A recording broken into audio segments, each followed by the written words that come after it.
Welcome to the hottest movie review on the internet today, the A-List Review. I am your host, the Game Changer, Wes Troop. In this episode, I'm going to be reviewing a movie that came out, this past week in theaters. It's the latest horror movie to hit the cinema, and, yes, there will be blood. My review of the 2021 horror spinoff, sequel, whatever you want to call it, Spiral from the Book of Saw, coming up now.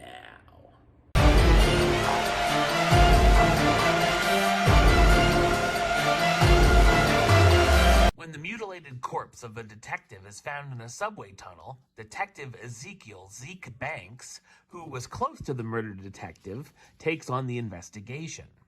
Banks realizes that the murder is reminiscent to the brutal Jigsaw killer and that they may have a copycat killer on their hands.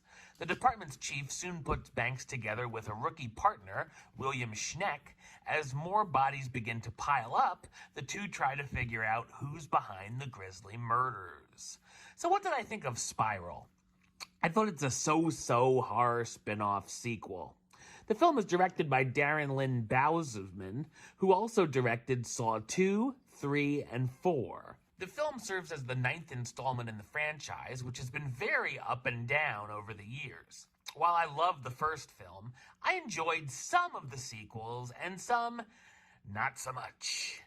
This film is better made quality-wise than most of the sequels, as it wasn't as cheap to make and wasn't crapped out on a yearly basis like most of the franchise, and the cinematography looks much better.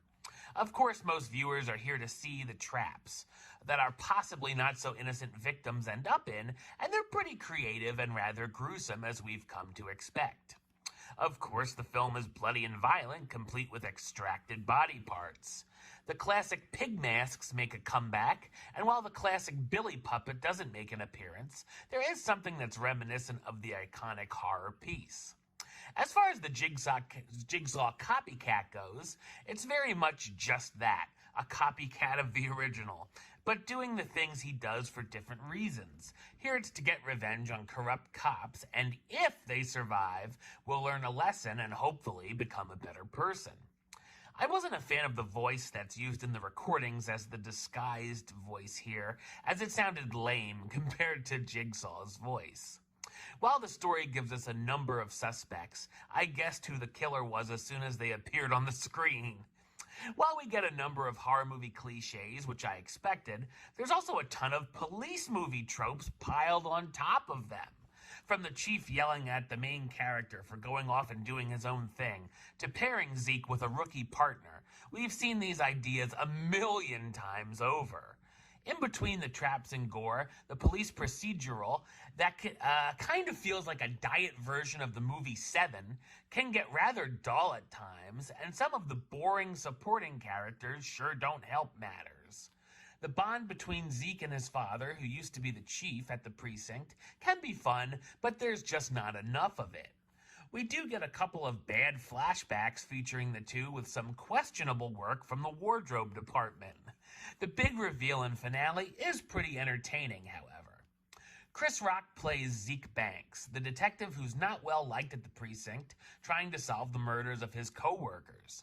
Rock, who also serves as producer, gives an interesting performance. There's times where it looks like he's trying too hard, giving looks to the camera that range from dirty to evil, and it almost looked like he was screen testing for the Joker. The rest of the cast includes Max Minghella as William Schneck, the rookie detective Zeke is paired up with, Marisol Nichols as Angie Garza, the captain at the station, and Samuel L. Jackson as Marcus Banks, Zeke's dad and former police captain who gets involved in the case. While Spiral from the Book of Saw has some enjoyably bloody moments, the story and characters are all generic and drab.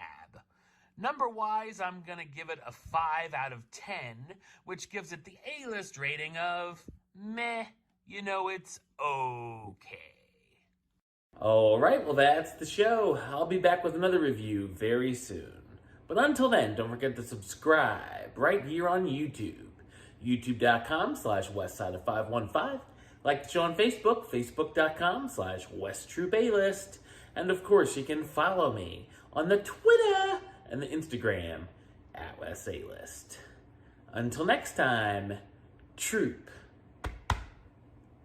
out.